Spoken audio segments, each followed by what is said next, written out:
The tragic school shooting in Santa Fe, Texas, has once again led Americans to call for solutions to end the mass murder of innocent students. Singer Kelly Clarkson said this about the shooting tragedy that occurred in her home state. And tonight they wanted me to say that obviously we want to pray for all the victims, we want to pray for their families, but they also wanted me to do a moment of silence. And I'm so sick of moment of silence. Like, God, it's not working. So, what can we do to better protect our schools and kids from these mass shootings? Here with some insights is John R. Lott Jr. He's an expert on crime and terrorism and president of the Crime Prevention Research Center.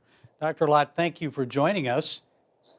Well, thanks for having me on. So what should we do to protect our school children? Arm teachers, repeal the Second Amendment, ban guns? What should we do?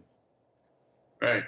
I suppose the most frustrating thing that I see after each of these tragedies is that people use it to go and push for gun control laws that have nothing to do with those particular attacks that just occurred.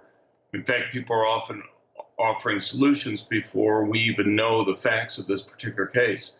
One thing I'll point out is, since you mentioned armed teachers, we have 20 states now that to varying degrees allow teachers and staff to be able to carry. Texas has 200 schools that allow teachers and staff to carry. And but unfortunately, this wasn't one of them. Despite all the schools across the United States that have this, and some of them for decades now, there's never been one shooting at any of those schools. These attacks keep on occurring at other places. And, there's, I think, a very important strategic reason why they do.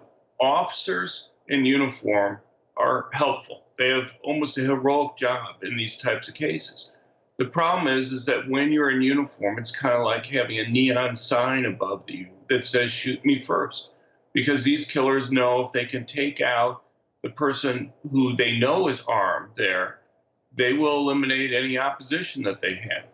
The advantage that you have of concealed handguns is that the killers don't know who it is that they have to go and worry about. What about the idea of using retired veterans, maybe not putting them in uniform, but have them with concealed handguns, and they're skilled in firearms to man the school entranceways? Would that be a good idea?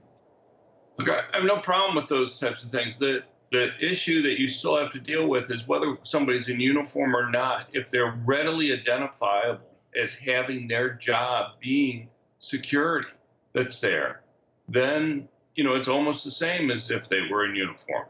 If they know that there are other people that they can't identify who have guns to be able to go and protect themselves and others that are there, it actually makes the job of those who are there to guard, who are officially there to guard, safer.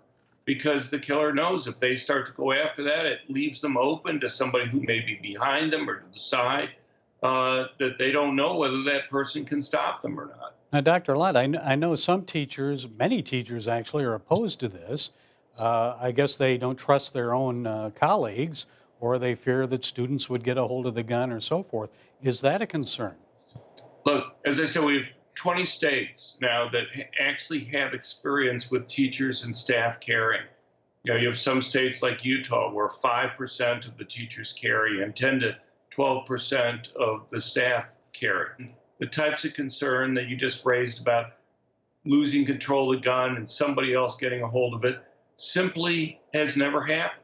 I'm not saying it's not possible. If people go to our website at crimeresearch.org, we have dozens of cases in recent years where concealed carry permit holders around the country have stopped mass public shootings. When I grew up in the 1960s and early 70s, we never had these mass school shootings, so why are we seeing so many now? Well, I think it's a combination of different things that are going on. I think part of what's going on is we've always had people who have committed suicide.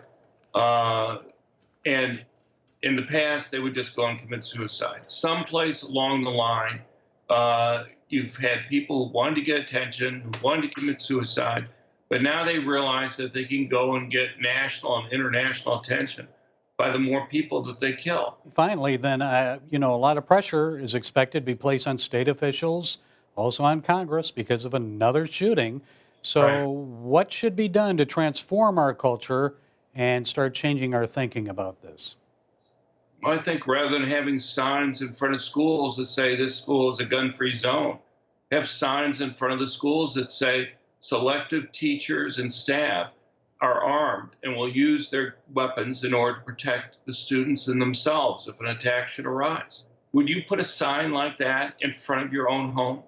If you, God forbid, were being threatened with a stalker, where you or your family were being seriously threatened, would you feel safer putting a sign in front of your home that said your home was a gun-free zone? I don't think so. And yet that's the type of sign we put out in front of all these targets that we care so much about protecting. And that rather than making those places safer, those types of signs actually serve as a magnet for those attacks to occur. Okay, Dr. John Lott Jr., author of the book, The War on Guns, and president of the Crime Prevention Research Center, thank you so much for being with us. Thank you very much.